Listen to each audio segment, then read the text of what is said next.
বীরের বেশে মাঠ ছাড়ছেন টাইগাররা। Rishad Hossain the man the myth অবিশ্বাস্য বোলিং করেছেন, 6টা উইকেট নিয়েছেন, বাংলাদেশকে একাই যেন জিতিয়ে দিয়েছেন। একটা সময় মনে হচ্ছিল ওয়েস্ট ইন্ডিজ যেভাবে পাওয়ার প্লেতে শুরু করেছিল সেই ম্যাচটা হয়তো বা তারা জিতে নিতে পারে, তবে রিশাদ টানা 5টা উইকেট নিয়েছেন এবং সেখানেই ওয়েস্ট ইন্ডিজের ব্যাটিং লাইন আপটাকে একাই ঘুরিয়ে দিয়েছেন।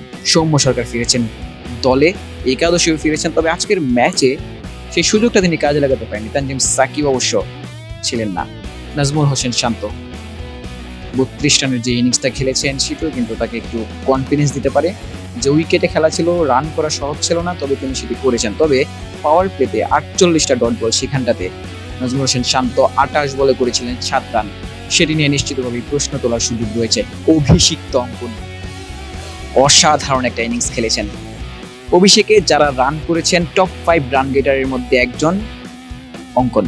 50-র আক্ষেপ হয়তো রয়েছে, তবে অঙ্কন যে ইনিংস দিয়ে শুরু করলেন তার আন্তর্জাতিক ক্যারিয়ার, সেই ইনিংসটা তিনি মনে রাখতে চাইবেন এবং এই ইনিংসের ধারাবাহিকতা তিনি ধরে রাখতে চাইবেন। সাইফ হাসান ব্যাট হাতে এগিয়ে আসছেন, যে ব্যাটেই ঝলক দেখিয়েছিলেন এশিয়া কাপ এবং আফগানিস্তান সিরিজে, তবে আজকের ম্যাচে রান করতে পারেননি। নিশ্চিতভাবেই সামনের 2টা ম্যাচে সুযোগগুলো কাজে লাগাতে চাইবেন, বড় ইনিংস খেলতে চাইবেন। বাংলাদেশ দলের টিম বাস একে একে ক্রিকেটাররা প্রবেশ করেছেন। অপেক্ষা ক্যাপ্টেন মেহেদী হাসান মিরাজের জন্য, অবশেষে তিনি জয়ের দেখা পেয়েছেন। মিরাজের ক্যাপ্টেন্সি নিয়ে প্রশ্ন রয়েছে, মিরাজ ক্যাপ্টেন্সিটা কেমন করছেন সেটি নিয়ে প্রশ্ন রয়েছে, বিভিন্ন সিদ্ধান্ত নিয়ে প্রশ্ন রয়েছে। ক্যাপ্টেন মেহেদী হাসান মিরাজ জয় পেলেন বেশ লম্বা সময় পর। ক্যাপ্টেন্সি নিয়ে প্রশ্ন ছিল, তবে এই জয় নিশ্চিতভাবেই তাকে স্বস্তি দেবে। সালাউদ্দিন সিনিয়র সহকারী কোচ, তিনি হয়তো বা খানিকটা স্বস্তি অনুভব করছেন, কারণ বাংলাদেশ কিন্তু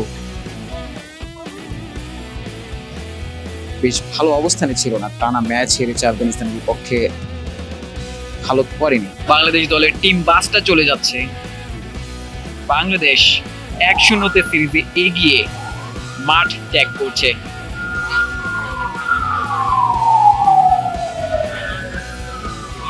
সিরিজটা বাংলাদেশ জিতে নিতে চাইবে 3-0 ব্যবধানে, তবেই না 30টা পয়েন্ট পাওয়া যাবে।